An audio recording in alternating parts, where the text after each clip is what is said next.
Together, they were supposed to build a dynasty. George Steinbrenner, the most combustible owner in professional sports, and Dave Winfield, one of the most gifted athletes to ever pull on a baseball uniform. They signed the richest free agent contract in history. They won together, and then they declared war on each other. I've got some players on my team who aren't as good as they think they are, some of them. This is the story of George Steinbrenner and Dave Winfield, and how a 10-year, $23 million contract became the most expensive feud in baseball history.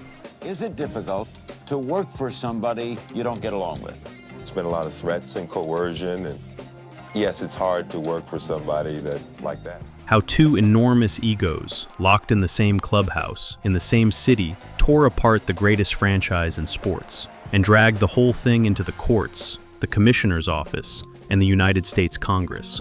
In local news, it's Judgment Day for the boss, as Commissioner Faye Vincent is set to announce the results of MLB's investigation into Steinbrenner's alleged... To understand why this war mattered, you have to understand what the New York Yankees were in 1973, and what George Steinbrenner thought he was buying. We're very honored to be associated with the Yankees. The Yankees had been the most dominant team in baseball for 4 decades. Babe Ruth, Lou Gehrig, Joe DiMaggio, Mickey Mantle. The pinstripes weren't just a uniform, they were a religion. And then, the dynasty fell apart. By the early 1970s, the Yankees hadn't won a World Series in over a decade. Attendance was cratering, the stadium was aging, the roster was ordinary, the mystique was fading. Into this vacuum stepped a 42-year-old shipbuilding magnate from Cleveland, Ohio, named George Michael Steinbrenner III. He put together a group of investors and purchased the New York Yankees from CBS in January of 1973 for $8,700,000. CBS has agreed to sell the New York Yankees to a group of individuals headed by George Steinbrenner. He promised, at the time, to be a hands-off owner, to let the baseball people run the baseball. That promise lasted approximately 6 months. What followed was a decade of chaos, brilliance, firings, rehirings, and controversy that no other franchise in American sports has ever replicated. I have nothing against long hair, but I find it difficult to believe that a ball player can just leave alone. Steinbrenner hired and fired Billy Martin as manager 5 times. Damn right it is, and if you don't like it, you're fired. You haven't hired me yet. He spent lavishly on free agents, feuded with players and coaches, and dominated New York tabloids with a relentlessness that made him as famous as anyone on the field. Of course she's gonna go with you, Mr. Stein. Well, that's fine. I don't like to put undue pressure on people. This was the world Dave Winfield was about to enter. Dave Winfield didn't come from the traditional baseball pipeline. He came from somewhere bigger. At the University of Minnesota, he was a legitimate 2-sport star, drafted by 4 professional teams across 3 different sports. The San Diego Padres took him 4th overall in the 1973 MLB draft. The Atlanta Hawks drafted him in the NBA, the Utah Stars of the ABA drafted him, and the Minnesota Vikings drafted him despite him having no official experience playing organized football. He picked baseball. The sport arguably got the best of the deal. And it was what I wanted to do, baseball was, and this was my opportunity, so I took it. With San Diego, Winfield became the face of a franchise that didn't have much else going for it. The Padres were a small-market, low-budget team that finished in last place more often than not. But Winfield showed up every day and put up numbers that belonged on a contender. 21 home runs, 70 RBIs. I just feel very good. I've matured as a ball player. I'm glad people are recognizing it. In 1979, he hit .308 with 34 home runs and 118 RBIs. He won Gold Gloves and made All-Star teams. He was, by almost any measure, one of the 5 best players in baseball. I think Dave Winfield's, a pretty good ball player, I like Dave Winfield more than I like the whole Mets team. And in 1980, he had a decision to make. He was 29 years old, entering the prime of his career, and he had the right to file for free agency. Winfield had been smart about his business affairs from the beginning. He had established the Winfield Foundation, a charitable organization he had built to provide educational and health programs for disadvantaged youth. Winfield Foundation, may I help you? He was, in almost every way, the kind of athlete franchises are supposed to celebrate. Principled, accomplished, community-minded, impossible to ignore. George Steinbrenner wanted Dave Winfield badly. I used to be that as a kid. If I didn't get my tapioca on time, I used to scream too. So I guess The Yankees had won the World Series in 1977 and 1978. Fly ball, anything. That's all they need. That's going to do it. But the dynasty was already showing cracks. Reggie Jackson had left as a free agent. The pitching was aging. Steinbrenner knew he needed a marquee offensive player, and there was no bigger name on the market than Winfield. George Steinbrenner's a hustler. He's put together a great team, and no matter what you say, the kid he's out to hustle. The negotiations were intense. Winfield's agent, Al Froman, pushed hard. Steinbrenner pushed back. And on December 15, 1980, the two sides reached an agreement, a 10-year contract that, due to cost of living escalation clauses, would ultimately be worth somewhere between $21 and $25 million. It was the largest contract in baseball history at that time, by a significant margin. Steinbrenner, it was later reported, didn't fully grasp the escalation clauses when he signed. Whether that's true or a convenient excuse is a matter of some debate. What isn't debatable is what happened next. George Steinbrenner looked at the contract he had just signed, did the math, and was furious. Not at himself, at Winfield. The 1981 season should have been a celebration. The Yankees had a healthy, motivated Dave Winfield in the middle of their lineup, and they rode him all the way to the World Series against the Los Angeles Dodgers. But that World Series became the moment where the contract and the relationship began to crack publicly. Winfield went 1 for 22 in the series, 1 hit in 22 at-bats. The Yankees lost in 6 games. Steinbrenner was beyond livid. He held a press conference, one of the more extraordinary moments in the history of baseball ownership, and publicly apologized to the city of New York for the team's performance. I feel I let my fans down. I feel I let New York down. Now, if some other players don't feel they let them down, that's their own business. I really don't give a damn what they think. He singled out Winfield by name. He called him Mr. May, a deliberate contrast to Reggie Jackson's famous Mr. October nickname. Mr. May, not even Mr. April. Steinbrenner called Winfield Mr. May, regretting he let Reggie Jackson Mr. October get away. The insult was calculated and very, very public. Winfield, to his credit, didn't explode. He addressed it with a measured directness that would become his signature response to Steinbrenner's provocations. He told the press exactly what he thought, without losing his composure, and made it clear he wasn't going to be intimidated. It's all negative stuff. It's negative. It's garbage. But the Mr. May comment wasn't just a public insult. It was the opening shot in a war that would escalate far beyond anything the sport had seen between an owner and his own player. What started as contract resentment on Steinbrenner's part was hardening into something that felt deeply personal. And Steinbrenner, as anyone who had ever dealt with him could tell you, did not let personal things go. We're in a business, and we've got to win, and we've got to produce, and we've got to look good. The relationship had a specific mechanism for destruction, and it was written right into the contract. As part of Winfield's deal, the Yankees were required to make annual contributions to the Winfield Foundation. It was one of the provisions Winfield's team had insisted on, a way of embedding his philanthropic mission directly into the agreement. For Winfield, it was a point of immense personal pride. Steinbrenner stopped making the payments, not because the Yankees couldn't afford it. This was a team spending lavishly on free agents every offseason. But Steinbrenner had decided that the Winfield Foundation was being mismanaged, that the money wasn't being spent properly, and that he wasn't going to keep funding something he didn't trust. Whether that was a legitimate concern or a pretext to punish Winfield for the contract he resented, that was exactly what the courts were going to have to figure out. Winfield sued. The case went to arbitration and then into the courts, and it dragged on for years. According to the Yankee Slugger, Steinbrenner has contributed only $145,000 in 2 years. So today, the foundation sued the Yankee owner for almost $3 million. Winfield won. The Yankees were ordered to pay. Steinbrenner complied and never forgave Winfield for taking him to court. He had a commitment, a large commitment to the foundation. He reneged on a lot of that as a result of trying to make things happen for me or against me on the baseball field. For Steinbrenner, the lawsuit wasn't just a legal defeat, it was a humiliation. And humiliation, for George Steinbrenner, had only one acceptable response. Here is what makes this story so maddening, so layered, so worth understanding. While George Steinbrenner was doing everything in his power to undermine, embarrass, and destroy Dave Winfield, Dave Winfield kept showing up and being one of the best players in baseball. Hitting at this moment, leading in RBIs.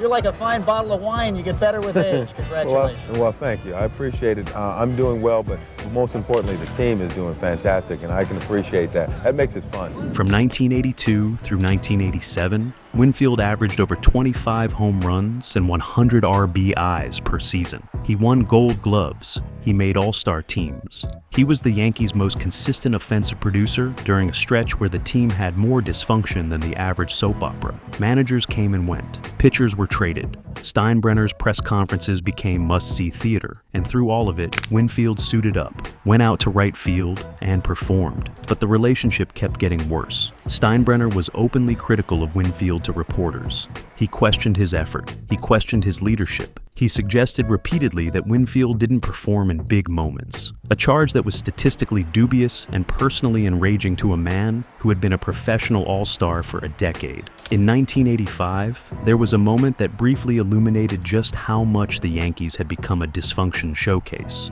They are dancing in the streets of Toronto tonight. The Toronto Blue Jays have beaten the New York Yankees. Toronto, a franchise that had been in existence for fewer than 10 years, was in a pennant race with New York. The Yankees collapsed. Winfield played well. None of it mattered. And Steinbrenner, rather than address his own role in the instability, turned to the press and pointed at his right fielder. The New York media had a field day. Every Winfield at bat in a key situation was analyzed under a microscope. Every strikeout with runners on base became a newspaper column, and Steinbrenner was always there, feeding the narrative, whispering to reporters, reminding anyone who would listen that this was somehow his $20 million man's fault.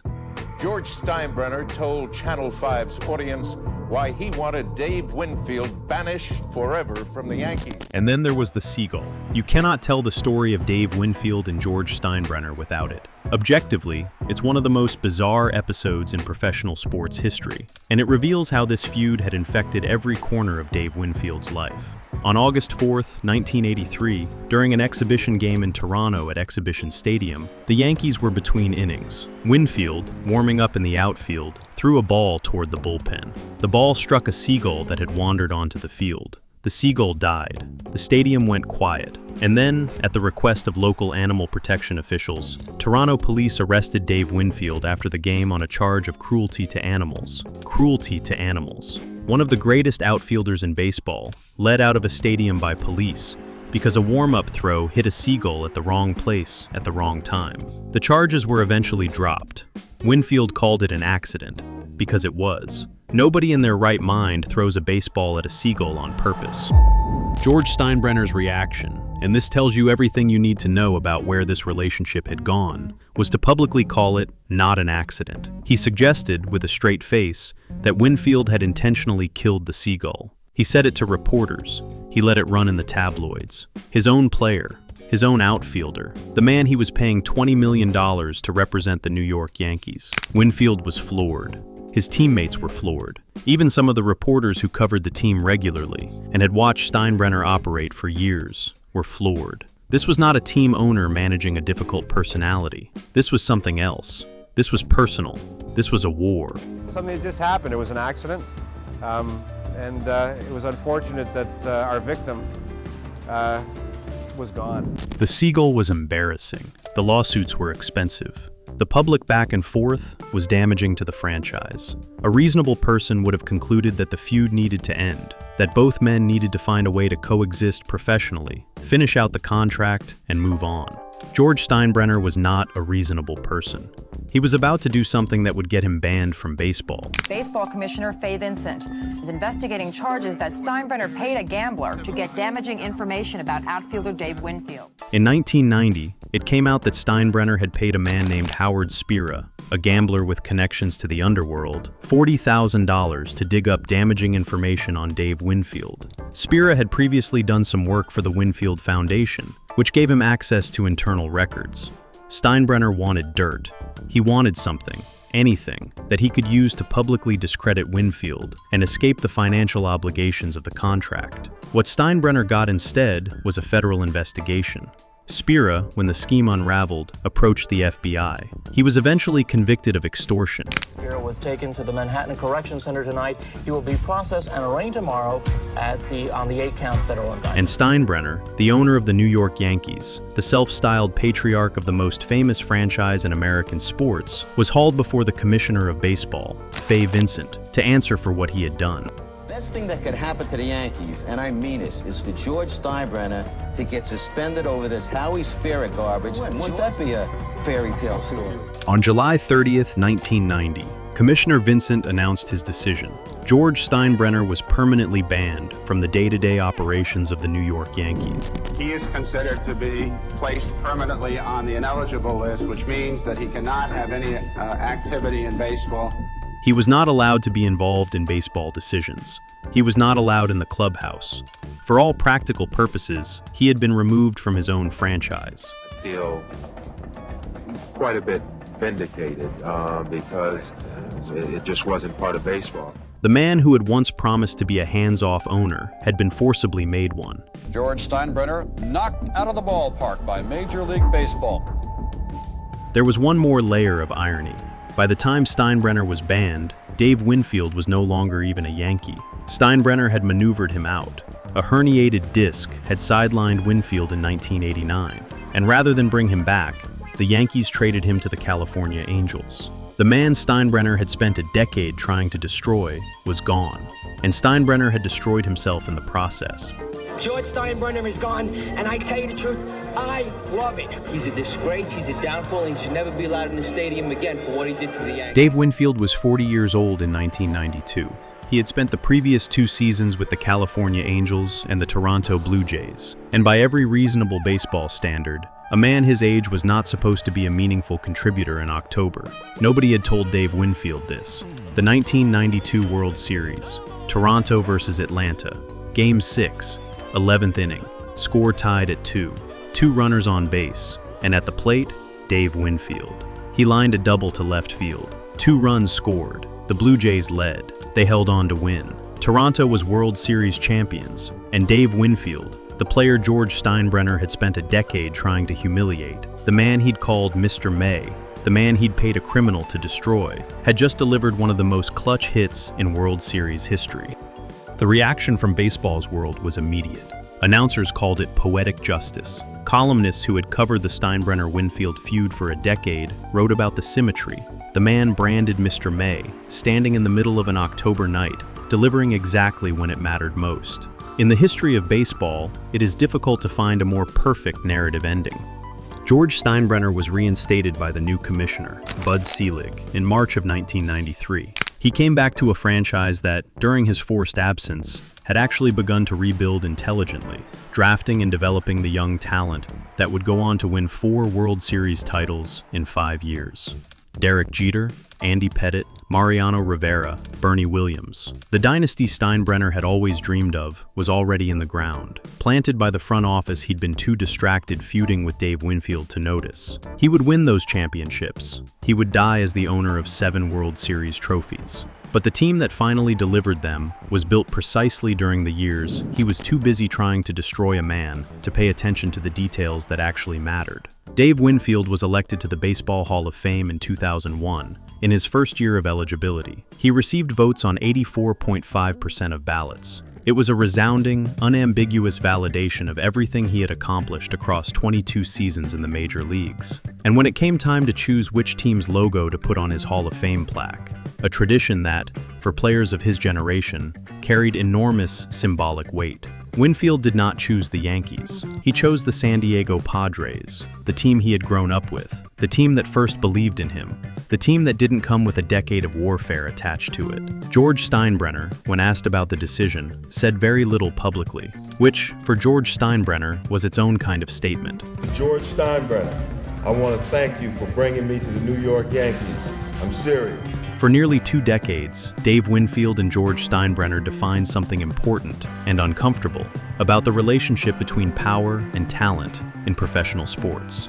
Winfield was one of the greatest all-around players of his generation. 3,000 hits, 465 home runs, 7 gold gloves, a World Series ring delivered in the most dramatic fashion imaginable. Steinbrenner was one of the most consequential owners in American sports history. 7 championships, a rebuilt franchise, and an approach to winning that changed how baseball spent money. Between them, they created something that went far beyond a contract dispute. They showed what happens when an employer's ego becomes more important than his player's dignity. They showed what it costs to go to war with someone who refuses to be broken. And they showed, in the end, that the man with the power isn't always the man with the last word.